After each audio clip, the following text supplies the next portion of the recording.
o repórter Edilson Salgueiro e também o jornalista independente David Agape entrevistaram o perito criminal Eduardo Talhaferro, que ontem prestou depoimento à Polícia Federal aqui em São Paulo.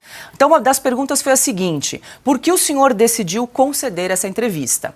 E aí, Talhaferro responde: não conversei com ninguém, mas com a Revista Oeste faço questão.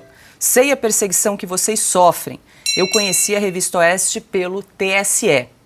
E aí mais uma pergunta: como o senhor se sente agora? E aí Talhaferro responde: estou me sentindo como Alan dos Santos, Rodrigo Constantino, Paulo Figueiredo, todos esses. Pessoas que nunca vi, não sei o que faziam da vida, nem o que fazem. Vejo que são jornalistas agora, mas não assisto TV, não faço nada. Meu negócio é trabalho. E assim, nesse último ano, nem isso tenho conseguido fazer. Passei de braço direito para perseguido e não duvido que tenha de me exilar. Li reportagens informando que atirei em minha ex-mulher. Isso nunca ocorreu. Disseram que taquei fogo. Cheguei a ver uma postagem no Twitter X dizendo que tenho processo de abuso sexual. É absurdo. Querem expor as minhas filhas, minha família. Para acreditarem nessas histórias e me darem um tiro, é 1 segundo. Fecho aspas aqui para a resposta de Talhaferro. Deixa eu passar aqui rapidamente para o Alexandre. Eu sei que nosso tempo está se esgotando, Alexandre, mas realmente esse trecho aqui da resposta do Talhaferro chama muito a atenção. Primeiro, quando ele diz, não tenho dúvida que, não duvido que tenha de me exilar. E depois ele falando que teme a própria vida aí por acreditarem nessas histórias e me darem um tiro, é 1 segundo. É preocupante aí essa história. A gente vai aguardar a entrevista na íntegra, mas a gente já soltou aqui, antecipou um trecho dessa conversa com o perito criminal. Alexandre. Ele sabe mais do que nós, porque ele estava lá dentro. Então, ele tem motivos para afirmar uma coisa dessas.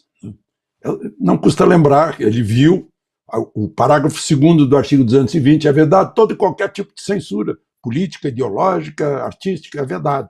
Mas ele estava sendo usado para fazer censura. Naquela, vamos pegar a Revista Oeste, não vi nada, só tem notícia. Não, use a sua criatividade. Então, ele sabe como funciona. Ele estava lá dentro, ele fazia parte. Por isso ele está... As palavras dele são, digamos, denotam mais conhecimento do que nós. Ele estava dentro, a gente ainda está fora. Lembrando que os repórteres, então, Edilson Salgueiro e o David Agape, conversaram na tarde de hoje com o Eduardo Talhaferro, e chama atenção, né, que ele disse que não conversou com ninguém, mas abriu espaço para a Revista Oeste justamente porque nós fomos citados na troca de mensagens. Use a criatividade, foi para nós. Isso. É ele que recebeu do Dr. Ayrton para que usasse a criatividade, porque ele, Talhaferro, tinha dito que no olhar de perito dele só tinha encontrado publicações jornalísticas na Revista Oeste. Agora, ele era o sujeito que trabalhava nessa comissão de perseguição, nesse aparato persecutório dentro do TSE, em conluio com o Supremo Tribunal Federal, e está se colocando agora nessa condição de perseguido e explicita isso, inclusive com temor pela própria vida. É um furo jornalístico importante ver a íntegra dessa entrevista, que vai daqui a pouquinho, né, no site da Revista Oeste. Só antecipamos um pequeno trecho ainda, que está sendo, digamos, terminada esse trabalho de edição, né? Exatamente, Piotr Caut. A gente antecipou aqui 2 perguntas dessa entrevista que logo mais aí vai ser publicada no site da Revista Oeste. Caut, suas considerações aí, o Talhaferro dizendo que está se sentindo como o Alan dos Santos, como o Rodrigo Constantino, eles que foram investigados, né, a mando do ministro Alexandre de Moraes, de acordo aí com essa troca de mensagens divulgada pela Folha.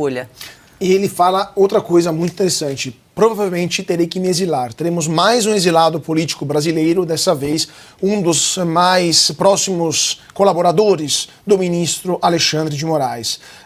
Provavelmente ele está temendo por sua vida, né? Pelas palavras transpare claramente um medo por sua incolumidade. Então, Talhaferro, ele quis dar essa entrevista para mostrar o que está acontecendo, o nível de gravidade o que o Brasil hoje enfrenta, com uma censura de um lado, violações graves e sistemáticas da Constituição e da lei por parte do gabinete do ministro Alexandre de Moraes, e o risco até da incolumidade por quem denuncia, ou como nós, aqui na Revista Oeste, por quem faz simples jornalismo. Afinal, eles mesmos disseram, só achamos publicações jornalísticas. E a resposta foi, use sua criatividade para incriminá-los. Ou seja, esse é o Brasil do absurdo jurídico que vivemos hoje. Ou melhor, do Estado de Direito dos jagunços que vivemos hoje. Deixa eu passar aqui para a Ana, lembrando que ontem, Ana, o Eduardo Talhaferro prestou depoimento à Polícia Federal e o ministro Alexandre de Moraes mandou apreender o celular do perito criminal. Tem muita gente perguntando aqui no nosso chat onde que eu assisto essa entrevista. Não é uma entrevista por vídeo, tá? É uma entrevista por escrito que será publicado no site revistaoeste.com dentro de instantes. Nós antecipamos aqui um trecho dessa entrevista, mas a íntegra será publicada então no site revistaoeste.com. É texto, não é vídeo.